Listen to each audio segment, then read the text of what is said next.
నమస్తే, welcome to Avani news network. మొన్న శుక్రవారం రోజు ఢిల్లీలో రాహుల్ గాంధీ ధర్నా చేశాడు. దాదాపు 5-6 గంటల పాటు ధర్నా చేయాల్సి వచ్చింది. ఎందుకు చేశాడు? ఆ పరిస్థితి ఎందుకు వచ్చింది? పోలీసులు ఒక ఎఫ్ఐఆర్ దాఖలు చేయడానికి రాహుల్ గాంధీ ధర్నా చేయాల్సిన అవసరం ఎందుకు వచ్చింది?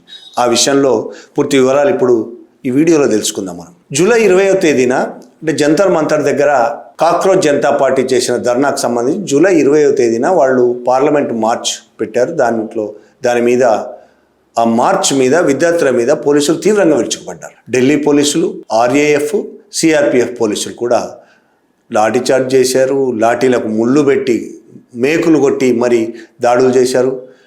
ఈ మొత్తం వ్యవహారంలో పోలీసులు మహిళల మీద, యూత్ మీద రకరకాల దాడులు చేశారు. దాంతోపాటు పెల్లెట్ గన్స్ కూడా వాడారు అనే ఆరోపణలు చాలా పెద్ద ఎత్తున వచ్చాయి. అయితే పోలీసులు కానీ, ఢిల్లీ పోలీసులు కానీ, ఆర్ఏఎఫ్ కానీ, సిఆర్పిఎఫ్ కానీ దీని మీద, ఢిల్లీ పోలీసులు అయితే దాన్ని ఖండించారు, మేము వాడలేదన్నారు. మిగతా సిఆర్పిఎఫ్, ఆర్ఏఎఫ్ దాని గురించి కనీసం మాట కూడా మాట్లాడలేదు. పెల్లెట్ గన్స్ పేల్చారా లేదా అనే విషయంలో ఇప్పటికీ ప్రభుత్వం పెల్లెట్ గన్స్ పేల్చామని ఒప్పుకోవట్లేదు. కానీ పెల్లెట్ గన్స్తో గాయాలైన వాళ్ళ ఆసుపత్రిలో చాలామంది ఆసుపత్రిలో చికిత్స పొందారు. ఒక విద్యార్థికి కన్నుపోయింది పెల్లెట్ గన్స్ మూలంగా. సాహిల్ లోచబ్ అతని పేరు. సాహిల్ లోచబ్ అనే విద్యార్థి, 19 ఏళ్ల విద్యార్థి. అతను జంతర్ మంతర్ దగ్గర ఉద్యమంలో ఉన్నప్పుడు అతని మీద పెల్లెట్ గన్స్ ప్రయోగించారు. దాదాపు ఆపరేషన్ చేసిన తర్వాత డాక్టర్లు అతని ఒంట్లో నుంచి 200 పెల్లెట్స్ తీశారనేది ఆ విద్యార్థి చెప్తున్నాడు. भारत के हर छात्र को मैं यही कहना चाहता हूँ कि आपको विश्वास रखना, आपकी आवाज को कोई नहीं दबा सकता जब तक ऐसे जननायक भारत में है. ఆ పెల్లెట్స్ బాక్స్ లో తీసుకొచ్చి రాహుల్ గాంధీ చూపించాడు కూడా మీడియాకి. అతని కంట్లో 3 పెల్లెట్స్ దిగాయి. కన్ను పోయింది అతనికి. అతనే చెప్తున్నాడు కన్ను కనబడడం లేదని. హాస్పిటల్లో చాలా కాలం ట్రీట్మెంట్ పొంది బయటకు వచ్చిన ఆ సాహిల్ లోచబ్ దీని మీద పోలీస్ కంప్లైంట్ ఇవ్వడానికి వెళ్ళాడు. పోలీసులు ఎవరు అతని కంప్లైంట్ తీసుకోవడానికి నిరాకరించారు. అతను ఏం కంప్లైంట్ చేయదలుచుకున్నాడు? పెల్లెట్ గన్స్ వాడడం అనేది చట్టవిరుద్ధం కాబట్టి పెల్లెట్స్ గన్స్ వల్ల తన శరీరంలో గుండె దగ్గర కూడా ఆయన పెల్లెట్స్ దూసుకుపోయింది, కన్ను కూడా పోయింది. దీని మీద కంప్లైంట్ ఇవ్వడానికి వెళ్ళాడు. ఆయన కంప్లైంట్ తీసుకోలేదు. దాంతో ఆయన రాహుల్ గాంధీని సంప్రదించారు. రాహుల్ గాంధీని సంప్రదించిన తర్వాత శుక్రవారం రోజు తెల్లవారుజామున అతన్ని తీసుకొని లోచబ్తో పాటు ఇంకొంతమంది కాంగ్రెస్ నాయకులు, ఎన్ఎస్యుఐ విద్యార్థులు అందరిని తీసుకొని ఆయన పోలీస్ స్టేషన్కి వెళ్ళాడు. ముందుగా రాహుల్ గాంధీ వీళ్ళని తీసుకొని కన్నాట్ ప్లేస్ పోలీస్ స్టేషన్కి వెళ్ళాడు. అక్కడ deputy commissioner of police Sachin Sharma కలవడానికని వెళ్ళాడు. ఆయనను కానీ కలిసి ఈ విధంగా కంప్లైంట్ తీసుకోకపోవడానికి కారణం ఏంటి అని అడగడానికి వెళ్ళాడు. ఆ పోలీస్ స్టేషన్లో కమిషనర్ లేకపోవడం, డిప్యూటీ కమిషనర్ లేకపోవడంతో తర్వాత ఆయన పార్లమెంట్ స్ట్రీట్ పోలీస్ స్టేషన్లో ఉన్నారని తెలిసి అక్కడికి వెళ్ళాడు. పార్లమెంట్ స్ట్రీట్ పోలీస్ స్టేషన్లో రాహుల్ గాంధీతో పాటు లోచబ్ ఇంకొంతమంది వెళ్ళారు. స్టేషన్లోకి లోచబ్తో పాటు రాహుల్ గాంధీ వెళ్ళాడు. అక్కడ డిప్యూటీ కమిషనర్ కలిశాడు, పోలీసులను కూడా కలిసి ఎఫ్ఐఆర్ బుక్ చేయాలి, ఎఫ్ఐఆర్ నమోదు చేయాలి. పెల్లెట్స్ అతని శరీరంలోంచి వచ్చాయి, చూపించాడు. కన్ను కూడా పోయిందని అది కూడా చూపించాడు. ఎఫ్ఐఆర్ నమోదు చేయాలని అడిగారు పోలీసులు. కానీ పోలీసులు ఎలాంటి పరిస్థితుల్లో మేము ఎఫ్ఐఆర్ నమోదు చేయబోము అని స్పష్టంగా చెప్పారు. దాంతో రాహుల్ గాంధీ పదే ఎందుకు చేయరు అని ప్రశ్నించిన తర్వాత మాకు పైనుంచి ఆదేశాలు ఉన్నాయి, ఈ లోచబ్ కంప్లైంట్ తీసుకోవద్దు అనేది పైనుంచి ఆదేశాలు ఉన్నాయని పోలీసులు చెప్పారు. అయినప్పటికీ రాహుల్ గాంధీ వినలేదు. మీరు ఎఫ్ఐఆర్ బుక్ చేసిన దాకా మీడియాతో కూడా మాట్లాడాడు. ఆయన పోలీసులతో మాట్లాడుతుంది కూడా కొన్ని మీడియా రికార్డ్ చేసినాయి. మీరు ఎఫ్ఐఆర్ బుక్ చేసిన దాకా ఇక్కడి నుంచి కదలను, నేను ధర్నాకు కూర్చుంటాను. 2 రోజులు కానీ 3 రోజులు కానీ 6 నెలలైనా సరే నేను ఇక్కడి నుంచి కదలను, ఎఫ్ఐఆర్ బుక్ చేయాల్సిందే అని ఆయన సీరియస్గా వాళ్ళతో చెప్పాడు. అయినా పోలీసులు ఒప్పుకోలేదు. దాంతో ఆయన పోలీస్ స్టేషన్ దగ్గర ధర్నా కూర్చున్నాడు. ఆయన, కొంతమంది విద్యార్థులు, లోచబ్, ఆయనతో పాటుగా ప్రియాంక గాంధీ కూడా వచ్చి ధర్నాలో కూర్చున్నారు. దాదాపు 5-6 గంటల పాటు ఆయన ధర్నా చేసిన తర్వాత చివరికి గత్యంతరం లేని పరిస్థితుల్లో పోలీసులు ఎఫ్ఐఆర్ నమోదు చేయాల్సి వచ్చింది. సరే, ఎఫ్ఐఆర్లో ఏం నమోదు చేశారు, ఎవరి మీద కేసు నమోదు చేశారు అవి కూడా చూద్దాం. ఆయన ధర్నా చేస్తున్న సందర్భంలో మీడియాతో రాహుల్ గాంధీ మాట్లాడాడు. 20 जुलाई को पैलेट गन का प्रयोग हुआ, उसका सबूत क्या है? सबूत ये है, देखिए ये है पैलेट्स, देख लीजिए इनको अच्छी तरह देख लीजिए। ये देखिए, ये है पैलेट्स। ये कहाँ से आए? ये इनके शरीर से आए, दिखाओ। ये इनके यहाँ लगे छर्रे, 200 छर्रे इनके शरीर के अंदर है, 3 छर्रे इनकी आंख में है। वो फाइल दिखाओ।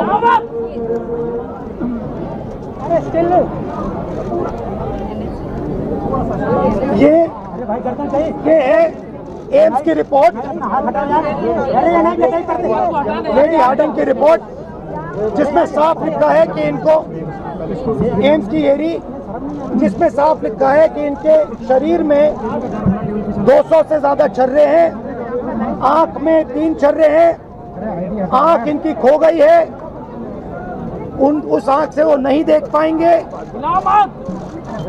और इनके दिल के पास, बिल्कुल दिल के पास छर्रे हैं जो छुए नहीं जा सकते हैं। ఆయన చాలా స్పష్టంగా చెప్పింది. లోచవ్ కంటిలో 3 గుళ్ళు దిగాయి, కంటిలో 3 గుళ్ళు దిగాయి, శరీరంలో 200 గుళ్ళు బయటకు తీశారు పోలీసులు.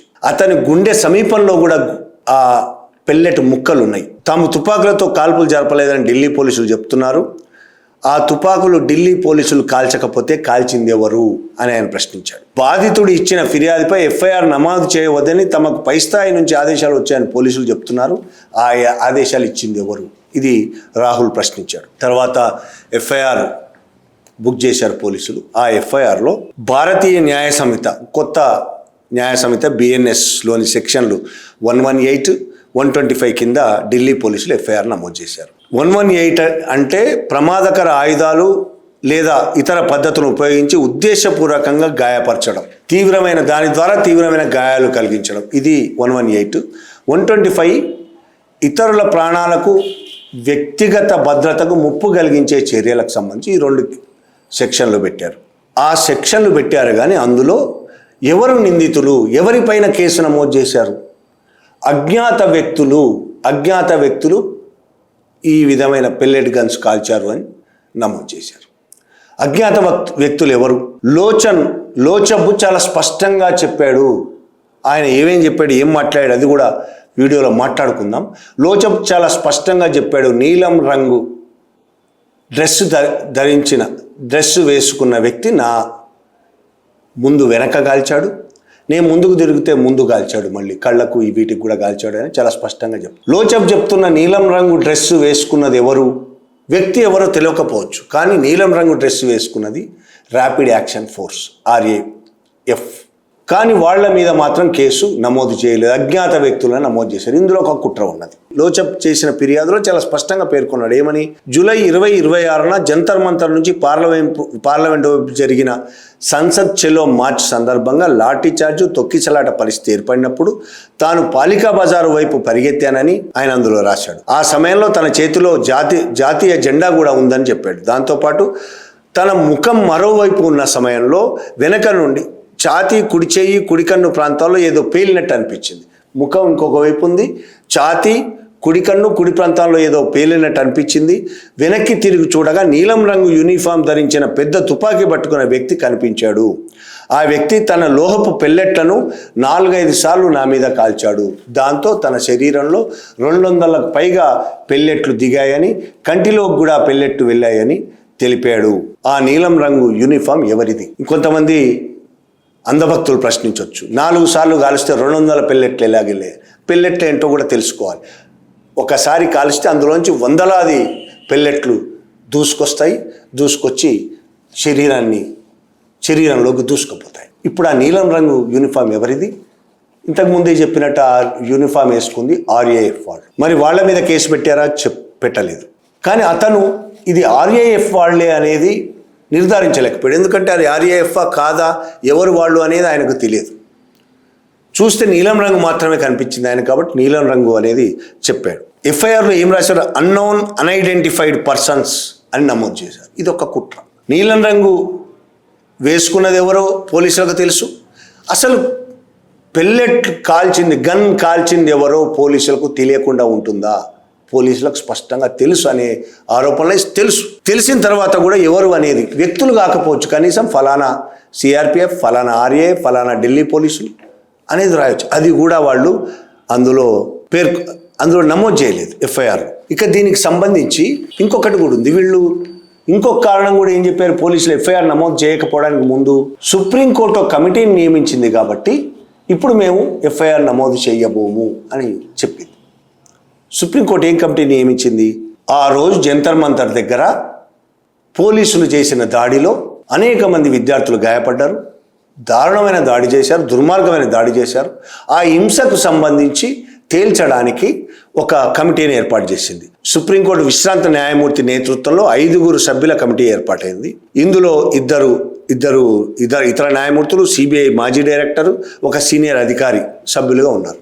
దీని మీద ఏర్పాటు చేసి ఈ కారణాన్ని చూపించి దీన్ని సాకుగా చూపి ఎఫ్ఐఆర్ నమోదు చేయకుండా వాళ్ళు ఇంతకాలం నమోదు చేయకుండా తప్పించుకుంటున్నారు. ఈ సుప్రీంకోర్టు కమిటీ ఏర్పాటు మీద కూడా అనేక ఆరోపణలు వస్తున్నాయి. ఈ కమిటీ సుప్రీంకోర్టు ఏర్పాటు చేసిన కమిటీకి నిర్దిష్ట గడువు లేదు. ఫస్ట్ ఈ టైంలో, ఈ 6 నెలల్లో, ఈ 3 నెలల్లో, లేకపోతే ఈ నెల రోజుల్లో, ఈ సంవత్సరం, ఈ 10 ఏళ్లలో విచారణ జరిపి రిపోర్ట్ ఇవ్వాలని నిర్దిష్ట గడువు లేకుండా సుప్రీంకోర్టు కమిటీ ఏర్పాటు చేసింది. దీనివల్ల ఏమవుతుంది? కమిటీ తమ ఇష్టమని రోజులు, ఎన్ని రోజులైనా, ఎన్ని సంవత్సరాలైనా నత్తనక్కగా సాగొచ్చు. అసలు రేపు ఆ కమిటీకి సౌకర్యాలు ఏర్పాటు చేస్తారా? ఒక ఆఫీస్ ఇస్తారా? ప్రభుత్వం ఒక ఆఫీస్ ఇస్తుందా?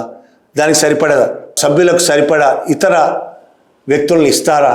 ఉద్యోగులను ఇస్తారా? ఇవన్నీ ఒక సమస్య అయితే, దానికి సుప్రీంకోర్టే ఒక విచారణ నిర్దిష్ట గడువు విధించకపోవడం అనేది ఒక పెద్ద సమస్య. దాని మీద కూడా చాలా వ్యతిరేకత వ్యక్తం అవుతుంది. ఇంకొకటి ముందు నుంచే వ్యతిరేకత ఉంది ఏంటంటే, దీన్ని ఆధారంగా చేసుకొని పోలీసులు ఎటువంటి ఎఫ్ఐఆర్లు నమోదు చేయకుండా ఉండే అవకాశం ఉంది అని. అది ఉదాహరణగా కనబడుతూనే ఉంది. ఢిల్లీలో దీన్ని చూపించి సుప్రీంకోర్టు కమిటీని చూపించి ఎఫ్ఐఆర్ నమోదు చేయడానికి నిరాకరించారు. నిజానికి ఈ కోర్టు వేసిన కమిటీని చూపించి క్రిమినల్ కేసులను పెట్టకుండా ఉండడం అనేది చట్టవిరుద్ధం అని తెలిసి కూడా పోలీసులు క్రిమినల్ కేసులు పెట్టకుండా తప్పించుకుంటున్నారు. దీన్ని సాకుగా చూపి ఆ కమిటీ విచారణ వేరు, పోలీసు కేసు వేరు అనే విషయం తెలిసి కూడా పోలీసులు కావాలని ఈ విధమైన నాటకాలు ఆడుతున్నారని కాంగ్రెస్ చాలా సీరియస్గానే విమర్శలు చేస్తుంది. దానివల్లనే రాహుల్ గాంధీ పోలీస్ స్టేషన్ ముందు ధర్నా చేయాల్సి వచ్చింది 5-6 గంటల పాటు. ఇక ఇలాంటి కమిటీలకు సంబంధించి ఇది మొదటిసారి కాదు ఇలాంటి కమిటీలు వేయడం. చాలాసార్లు, 100 సార్లు కమిటీలు, సుప్రీంకోర్టు కూడా కమిటీలు వేసింది. ఈ వన్ టైం ఎక్సర్సైజ్గా మిగిలిపోయే అవకాశం ఉంది అనే విమర్శలు కూడా వస్తున్నాయి. ఇట్లాంటి కమిటీలు ఎన్నో వేసింది. ఎన్ని వేసినా, ఆ కమిటీలు రిపోర్ట్లు ఇచ్చినా, పోలీసుల మీద విమర్శలు చేసినా, ఎప్పుడు కూడా పోలీసుల జవాబుదారితనం మీద కూడా విమర్శలు చేసిన ఆ కమిటీ రిపోర్టులో పోలీసులో మార్పు రాలేదు, పోలీసులకు శిక్షలు పడలేదు, ప్రభుత్వం కూడా పట్టించుకోలేదు. ఇది కూడా అలాగే మిగిలిపోబోతుంది అనేది హక్కుల సంఘాలు చాలా సీరియస్గానే విమర్శిస్తున్నాయి. ఇట్లాంటి కమిటీలు చాలా వచ్చాయి, మనకు తెలుసు, చాలా కమిటీలు వచ్చాయి. ఏదైనా సంఘటన జరగగానే దాని మీద పెద్ద ఎత్తున గొడవ జరిగితే ఒక కమిటీ వేసేస్తారు, అయిపోతుంది. కమిటీ వేసేస్తే ఇక చేతులు దులిపేసుకుంటుంది ప్రభుత్వం. అట్లా సుప్రీంకోర్టు కూడా ఒక కమిటీ వేసి చేతులు దులుపుకుంది. ఇప్పుడు దాని మీద ఇంతకుముందు కమిటీలు ఏ విధంగా అయితే రిపోర్ట్లు ఇచ్చినా, సరిగ్గా ఇవ్వకపోయినా, ఇచ్చినా ఫలానా వాళ్ళ మీద చర్యలు తీసుకోవాలని ఆ కమిటీ నివేదికలు ఇచ్చినా సరే చర్యలు తీసుకున్న పాపాన పోలేదు ఏ ప్రభుత్వం. ఇప్పుడు కూడా అదే దారిలో నడవబోతుంది అనే విమర్శలు ఉన్నాయి. అందుకనే సుప్రీంకోర్టు మాట అన్నది, ఈ కమిటీని ఏర్పాటు చేస్తే ఇది వన్ టైం ఎక్సర్సైజ్ కాకూడదు, ఒక్కసారిగా ముగిసిపోకూడదు, నిరంతరంగా పోలీసుల చర్యను సమీక్షిస్తూ ఎప్పటికప్పుడు తదుపరి నివేదిక ఇవ్వాలని ఈ కమిటీకి చెప్పింది. నిరంతరంగా పోలీసు చర్యలను సమీక్షిస్తూ ఈ 4-5 కమిటీ నిరంతరంగా పోలీస్ చర్యలను ఏం సమీక్షిస్తారు, ఏం గమనిస్తారు, ఇదంతా ఫ్యూచర్ మనకు తేలబోతుంది. ఫ్యూచర్లో తెలుస్తుంది ఏం జరగబోతుంది. ఈ విమర్శలతో పాటు ఈ కమిటీ చాలా బలహీనమైన కమిటీ అని, కమిటీలో ఉన్న వాళ్ళ మీద కూడా అనేక ఆరోపణలు ఉన్నాయని, కమిటీలో ఉన్న కొందరు ప్రభుత్వానికి చాలా దగ్గరని, ఈ కమిటీకి ప్రజల్లో కనీస విశ్వసనీయత కూడా లేదని ప్రముఖ సుప్రీంకోర్టు లాయరు ప్రశాంత్ భూషణ్ బహిరంగంగానే తన ట్విట్టర్ అకౌంట్లో రాశారు. ఇటువంటి కమిటీ ఉన్నదని కారణం చూపించి పోలీసులు క్రిమినల్ కేసులు నమోదు చేయడం లేదు. ఎవరి మీద? పోలీసుల మీద. 20వ తారీఖు జరిగిన దాడి, పోలీసుల మీద ఖచ్చితంగా క్రిమినల్ కేసులు నమోదు చేయాల్సింది. ఎవరెవరు పోలీసులు మహిళల మీద కావాలని కర్రలు దూరుస్తూ, వెయ్యరాని చోట చేతులు వేసి, అసభ్యంగా ప్రవర్తించి, చెంపల మీద కొట్టి, ఇక ఒక్కటి కాదు, రకరకాల అసభ్యంగా ప్రవర్తించడమే కాదు, రకరకాల పద్ధతిలో హింసల పాలు చేశారు. అక్కడ విద్యార్థులను, చిన్న పిల్లలను కూడా హింసల పాలు చేశారు. దారుణంగా కొట్టారు, తలలు బాలు కొట్టారు. ఇక పెల్లెట్ గన్స్ అయితే చెప్పనక్కర్లేదు. పెల్లెట్ గన్స్ చాలా రకాలుగా చాలా చోట్ల వాడారు అని వాళ్ళు ఒప్పుకోవట్లేదు, కానీ వాడారని స్టూడెంట్స్ చెప్తున్నారు. చాలామంది హాస్పిటలైజ్ అయ్యారు. ఈ లోచపై దానికి ఉదాహరణ. కన్ను పోయింది ఆయనకి. దేనివల్ల పోయింది మరి? 200 పెల్లెట్స్ ఆయన శరీరంలోంచి బయటకు వచ్చాయి. ఆ పెల్లెట్స్ ఎక్కడి నుంచి వచ్చాయి? పోలీసులు కాల్చకపోతే. ఈ విషయాలన్నీ తెలిసి కూడా క్రిమినల్ కేసు నమోదు చేయకపోవడానికి ఒక కుట్ర. ఇది పోలీసులే చేస్తున్నది కాదు. పోలీసులే వాళ్ళ సొంతంగా నిర్ణయం తీసుకొని పోలీసు నమోదు చేయొద్దు ఎఫ్ఐఆర్లు అనుకొని వాళ్ళు అనుకుంటున్నారని నేను అనుకోవట్లేదు. ప్రభుత్వము స్పష్టంగా ఈ విషయంలో ఆదేశాలు ఇచ్చింది. నోటి ద్వారానే ఆదేశాలు ఇవ్వచ్చు. ఆర్డర్స్ ఇష్యూ చేయకపోవచ్చు, రైటింగ్లో సంతకాలు పెట్టి. నోటి ద్వారానే చాలా ఆదేశాలు నోటి ద్వారానే వస్తాయి. మంత్రులు ఒక ఆదేశం ఇస్తారు నోటి ద్వారానే, పై అధికారులు ఆ ఆదేశాలు తీసుకున్న పై అధికారులు కింది వాళ్ళకి ఆదేశాలు ఇస్తారు. అన్ని నోటి ద్వారానే జరిగిపోతుంది. దాంట్లో భాగంగానే బీజేపీ కేంద్ర ప్రభుత్వము ఆదేశాలు ఇచ్చి ఉంటుంది. అందుకని దాని మీద జవాబు చెప్పడానికి కూడా అమిత్ షా సిద్ధంగా లేరంటేనే కేంద్ర హోంమంత్రి ఢిల్లీ పోలీసులకు బాధ్యత వహించాల్సిన వాడు హోంమంత్రి కాబట్టి ఆయన జవాబు ఇవ్వాలని పార్లమెంట్లో ప్రతిపక్షాలు డిమాండ్ చేసినా జవాబు ఇవ్వకుండా తప్పించుకు తిరిగాడు. 17 రోజుల పాటు పార్లమెంట్ జరుగుతూ ఒక్కరోజు కూడా రాలేదు. చివరి రోజు వచ్చి వందే మాత్రం పాడి వెళ్ళిపోయాడు. జవాబు చెప్పడానికి కూడా భయపడి పారిపోయాడు అని ప్రతిపక్షాలే ఆరోపణలు చేసినాయి. ఆ జవాబు ఇవ్వలేని పరిస్థితి అక్కడ ఉన్నది. జవాబు ఇవ్వలేని సంఘటనలు అక్కడ జరిగినాయి. ఆ సంఘటనల మీద ఎవరు కేసులు పెట్టకుండా ఇప్పుడు ఒక కుట్ర జరుగుతుంది. చివరికి రాహుల్ గాంధీ ధర్నా చేస్తే తప్ప దేశం మొత్తం దాని మీద దృష్టి కేంద్రీకరించింది. రాహుల్ గాంధీ ధర్నా చేస్తే తప్ప కేసు నమోదు చేయని పరిస్థితి. కేసు నమోదు చేసినా ఇప్పటికీ ధర్నా చేశారు, కేసు నమోదు చేస్తామనగానే రాహుల్ గాంధీ ప్రియాంక గాంధీ వెళ్ళిపోయారు. కానీ ఇప్పటికి ఎవరి మీద కేసు నమోదు చేశారు? ఎవ్వరు లేరు. అజ్ఞాత వ్యక్తులు ఏంటి? పెల్లెట్ గన్స్ కాల్చింది అజ్ఞాత వ్యక్తుల? నీలం రంగు డ్రెస్ వేసుకున్నది అజ్ఞాత వ్యక్తుల? వాళ్ళకు తెలియదా ఎవరెవరో? నీలం రంగు డ్రెస్ వేసుకున్నది ఆర్ఏఎఫ్ సిబ్బంది అనే స్పష్టంగా అందరికీ తెలిసిన విషయమే. ఆర్ఏఎఫ్ సిబ్బంది మీదనే కేసు నమోదు చేయొచ్చు కదా, అదెందుకు చేయలేదు? వాళ్ళకు పెల్లెట్ గన్స్ పేల్చడానికి ఆర్డర్స్ ఎవరు ఇష్యూ చేశారో వాళ్ళ మీద కేసు నమోదు చేయొచ్చు కదా, అదెందుకు చేయలేదు? ఇది తప్పించుకునే వ్యవహారం తప్ప వాళ్ళు చేసిన హింసను ప్రజలను మభ్యపెట్టి దాని నుంచి దారి మళ్లించడానికి, నిజాలు బయటికి తెలియకుండా ఉండడానికి, తప్పించుకోవడం కోసమే ఈ కుట్రలు చేస్తున్నది. చివరికి చిన్న కేసు విషయంలో కూడా రాహుల్ గాంధీ ధర్నా చేయాల్సిన పరిస్థితి ఈ దేశంలో ఉన్నది. Thank you very much.